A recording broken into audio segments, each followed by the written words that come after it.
오늘은 이제 이익의 할개전이라는 작품을 같이 공부하겠습니다.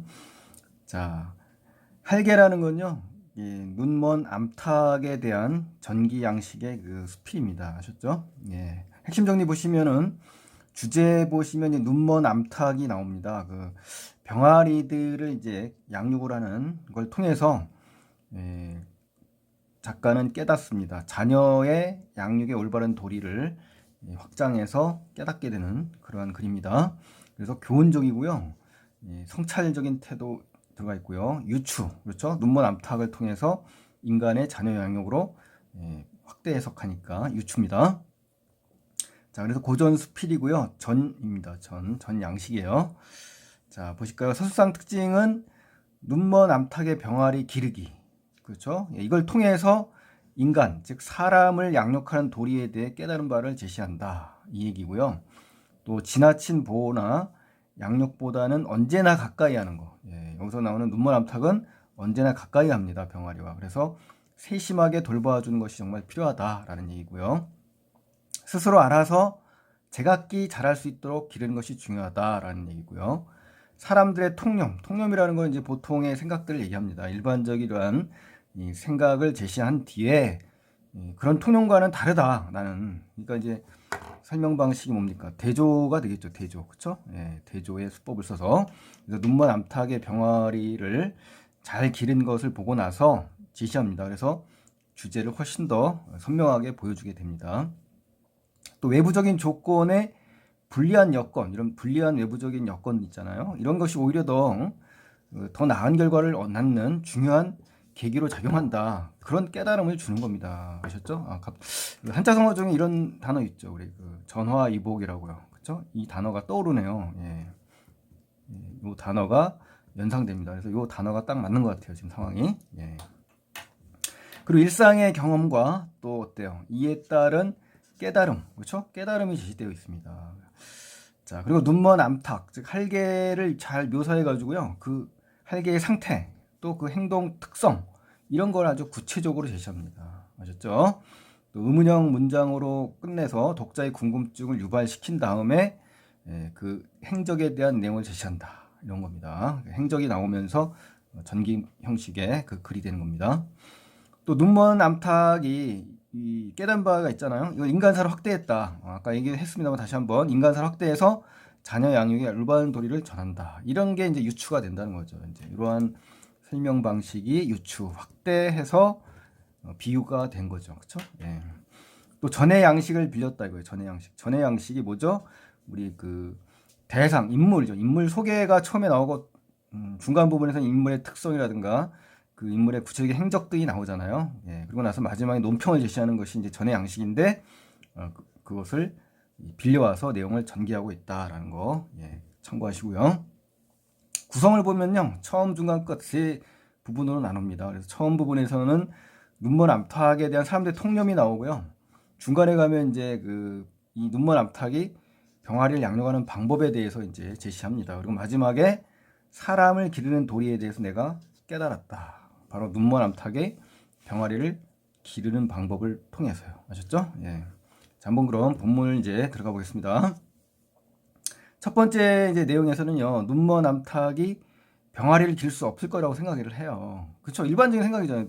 어떻게 눈먼 암탉이 병아리를 키울 수 있을까라는 생각하겠죠. 자, 눈먼 암탉이 할개입니다. 할개. 그래서 둥지에서 알을 품고 있는데 오른쪽 눈이 완전히 덮였어요. 그리고 왼쪽 눈도 반 이상 실눈이 되었네요. 그러니까 눈먼 암탉의 그 외양을 묘사한 겁니다. 그리고 마치 인물 소개처럼 표현되는 거고요. 그래서 먹이가 그릇에 가득하지 않으면 쪼아 먹지를 못해요. 안 보이니까. 그리고 다니다가 담장이라도 부딪히면 헤매다가 돌아 나오고 했었다. 자주 그랬었던 거죠. 이 모두들이 뭡니까? 일반적인 사람들이죠. 일반적인 그 사람들의 통념이 나오는 겁니다. 그래서 저래 가지고는 새끼를 기를 수가 없다라고 이제 판단한 겁니다. 물론 작가도 마찬가지였고요. 이것이 이제 일반적인 통념이 되는 겁니다. 자, 근데 두 번째 내용 가보실까요?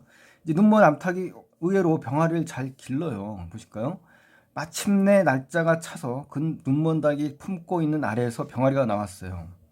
근데 이를 빼앗아서 다른 어미에게 이제 주려고 했었어요. 작가가요. 근데 한편으로 이제 측은해 보여 너무 불쌍한 거예요. 그래서 차마 그러지 못했다는 겁니다. 근데 얼마 후 시간이 지나서 살펴보니 별다른 재주도 없는데 항상 뜰 주변을 떠나지도 않는데 병아리들은 어때요? 똘똘하게 생각지도 못하게 완전히 똘똘하게 잘 자라고 있는 겁니다. 자, 똘똘하다는 얘기는요, 굉장히 그 단단하고 튼실하다 이겁니다. 알차다 이거죠. 그러니까 굉장히 잘 자라고 있는 거잖아요. 그러니까 이런 부분을 통해서 개인적인 체험이 바탕이 됐다는 걸 알 수가 있는 거죠. 그렇죠? 필자의 경험이 나온 거니까요. 다른 어미의 병아리들은 이제 비교하는 겁니다. 병들고 상처받아 죽거나 어미를 잃어버려 절반도 안 남는데 다른 어미는 정상적인 어미의 병아리들인 거죠. 그렇죠? 유독이죠. 강조하잖아요. 눈먼 닭의 둥지만은 온전하니 어쩐 일인가, 웬일인가 이거예요. 웬일인가. 그러니까 이 할개전을 쓰게 된 작가의 어떤 계기가 되는 거고요. 예, 의문형 어미로서 독자의 흥미를 유발시키는 겁니다. 아셨죠? 예. 자, 이제 세 번째 내용 가실까요? 보통 어미닭들은 어때요? 병아리를 기르는 방법이 제시됩니다. 일반적으로. 근데 그 과정에서 굉장히 어렵습니다. 그러니까 눈먼 닭들이 아니라 정상적인 보통 일반의 닭들도 병아리를 기르는 방법이 상당히 어렵습니다. 아셨죠? 예, 보실까요? 흔히들 일반적으로 새끼를 잘 길러낸다고 하는 데는 두 가지 이유가 있대요. 첫째는 먹이를 잘 구해야 된다. 먹이. 그렇죠? 먹어야 되잖아요. 그 다음에 환란이라는 건요, 근심과 재앙이라는 뜻이에요. 그래서 어떠한 이러한 걱정거리를 막아주는 것이 두 번째 이유다. 즉, 먹이를 구하려면 건강해야 되죠, 어미가. 그죠? 또 환란을 막으려면 어때요? 사나워야 됩니다. 그러니까 눈먼 암탉과 대조되는 부분입니다. 그러니까 눈먼 암탉은 어때요? 이렇게 할 수가 없잖아요. 그죠? 환란을 막기도 또 건강하기도 않잖아요. 눈이 멀었으니까. 그쵸? 예. 그러니까 병아리가 껍질 깨고 나오면 어미닭은 어때요? 흙을 막 후비고 숨어있는 벌레를 찾아내느라 부리와 발톱이 막 달아 빠지고 사방을 터지는 새끼들을 불러 모으느라 잠시도 편히 쉴 틈이 없는 거예요. 이게 무슨 말이냐면요. 일반적인 이 닭들의 그 새끼 기르는 법이에요. 근데 먹이 주는 과정이 정말 어렵잖아요. 지금 여기 보신 것처럼. 또 어미닭이 또 건강해야만 또 먹이를 주기 때문에. 그쵸? 이러한 어려운, 그쵸? 양육하기가 상당히 어렵지 않습니까? 지금 보니까.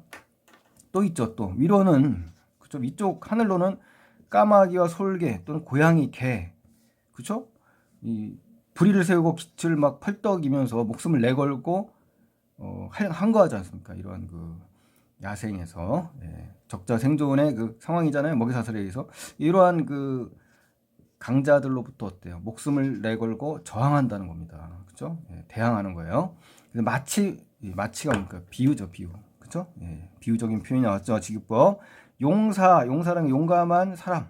이거죠. 맹적, 사나운 적군. 이겁니다. 그런 것처럼 열심히 뭐한다? 목숨을 걸고 사생결단을 한다는 겁니다. 그렇죠? 예, 한자로 뭐라고요? 사생결단을 한다. 일반적인 어미닭이요. 그래서 비유가 나왔고요. 환란부터 새끼 보호하는 게 정말 어렵다는 걸 보여주는 겁니다. 그러니까 먹이를 구하기도 어렵죠. 새끼를 보호하기 위해서 이렇게 사나운 그런 어미닭의 그 모습 이런 걸 볼 때 뭐한다? 병아리를 기르는 방법이 정말 험난하다 이 얘기를 하는 겁니다. 그러다가 이제 숲속으로 달아나서 때맞춰 불러서 몰고 오는데 병아리들은 삐약거리며 간신히 뒤따라오잖아요. 그리고 힘이 빠지고 병들기가 십상이다. 그러니까 새끼를 잃는 경우, 그러니까 새끼가 죽는 경우죠. 첫 번째 케이스고요. 또 때로는 길을 엇갈려서 이제 어때요? 물이나 불 속에 빠져서 생사를 기약할 수 없다. 두 번째 이제 해당 사유가 되겠네요. 그렇죠? 새끼를 잃는 경우. 이렇게 되면 먹이를 구해준 것도 헛일이 돼버리잖아요. 그렇죠? 또 있대요. 조심조심 보호하고 타오르는 불길처럼 맹렬히 아주 사납게 싸워도 환란이 스쳐가고 나면 병아리가 어때? 6, 7화를 잃고 만대요. 그러니까 거의 많이 죽네요, 새끼가. 그렇죠? 새끼를 잃는 경우 세 번째네요. 그렇죠? 게다가 또 있대요. 게다가 너무 멀리 나가가지고 사람의 보호도 못 받으면 사나운 새매라는 건 이제 수리과의 새입니다. 야생새. 그래서 무슨 수로 당해내겠는가. 그러니까 결국 뭡니까? 네 번째, 새끼를 잃는 네 번째 이해가 되는 거죠. 그래서 여기서는 서리법이 쓰였고요. 이렇게 되면 그렇죠? 환란을 방비하느라 애쓴 것도 허사가 되죠. 그렇죠? 예, 그래서 그만큼 여기서 이야기하려는 건요. 예, 다른 것이 아니라 뭐다? 보통 일반의 어미닭들이 병아리를 이 양육하는 방법, 기르는 방법이 너무 기르는 방법이 나온 거고요. 그 과정, 기르는 과정에서 겪게 되는 이 험난한 이러한 과정, 이걸 보여주는 겁니다. 그렇죠? 예, 결국은 새끼를 기르고 양육하는 것이 정말 어렵다라는 걸 제시해 준 겁니다. 그럼 이제 누가 나오겠어요? 이제 당연히 이제 눈먼 암탉이 나오겠죠. 그렇죠? 예. 자, 눈먼 암탉이 이제 병아리 양육하는 방법이죠. 그러니까 이 위에 문단과 아래 문단이 서로 상반되는 겁니다. 한번 보세요. 그런데 그렇죠? 전환되죠. 저 눈먼 닭은 하나같이 정반대다. 이거 반대다. 대조된다 이거예요. 멀리 갈 수가 없잖아요. 안 보이니까. 그러니까 사람 가까이 있어요. 항상 보호받으려고. 그래서 눈으로 살필 수 없으니 항상 두려운 마음으로 행동을 조심조심 하는 거예요. 그만큼 뭐하다? 이 조심조심. 그렇죠? 예. 그러니까 우리 인간들도 이제 배워야 되겠죠. 이제 그렇죠? 우리 차 조심할 때도 마찬가지고요.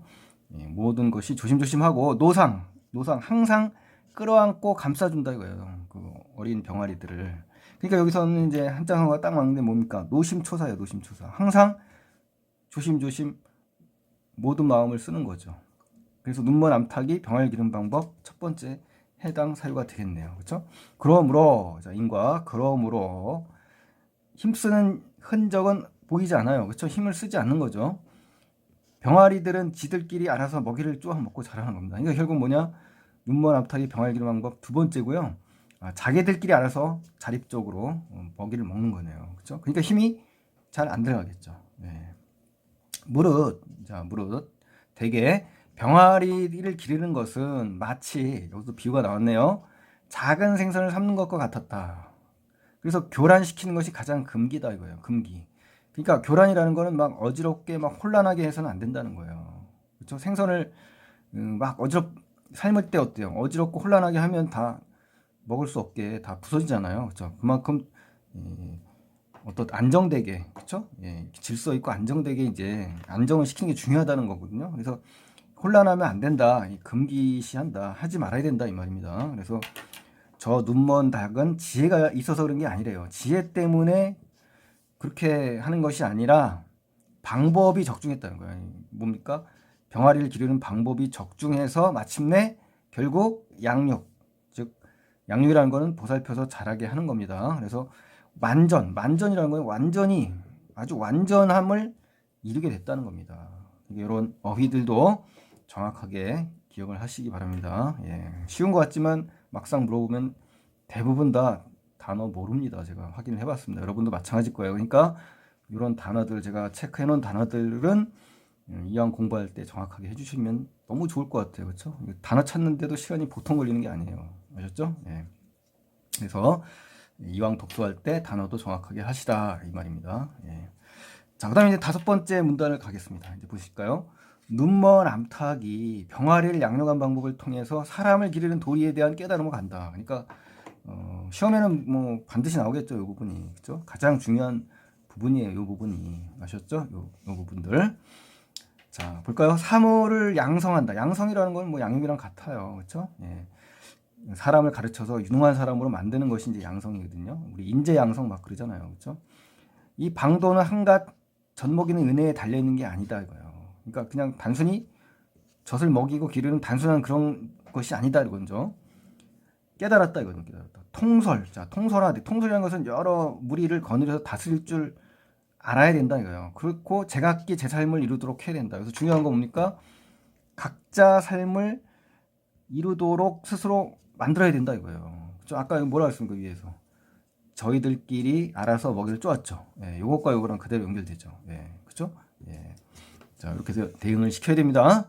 또 그 요령이라는 건요, 가장 으뜸이 되는 골자예요. 가장 중요한 줄거리죠. 그죠? 요령은 오직 뭐 해야 된다? 잘 인솔해야 된다. 인솔이 뭡니까? 여러 사람 있을 때 잘 이끌고 가야 된다는 겁니다. 그죠? 통솔과 인솔 정확히 구별하세요. 그리고 잃어버리지 않는 것 뿐이다. 그래서 나는, 자, 나 나왔죠? 예, 필자. 이 병아리 기르는 것으로 인하여 사람을 양육하는 도리를 깨달았다라고 이제 이야기합니다. 그래서 자기의 어떤 체험과 깨달음이 나온 부분입니다, 여러분. 아셨죠? 예, 바로 이 고전 수필은 거의 대부분 체험 플러스 깨달음, 예, 이렇게 돼 있습니다. 아셨죠? 예. 자, 그럼 오늘 예, 할개전 정확하게 공부하시고요. 예, 다음 시간에 또 이어가겠습니다, 여러분. 예, 도움이 되셨다면 구독과 좋아요 부탁드리겠습니다, 여러분. 감사합니다.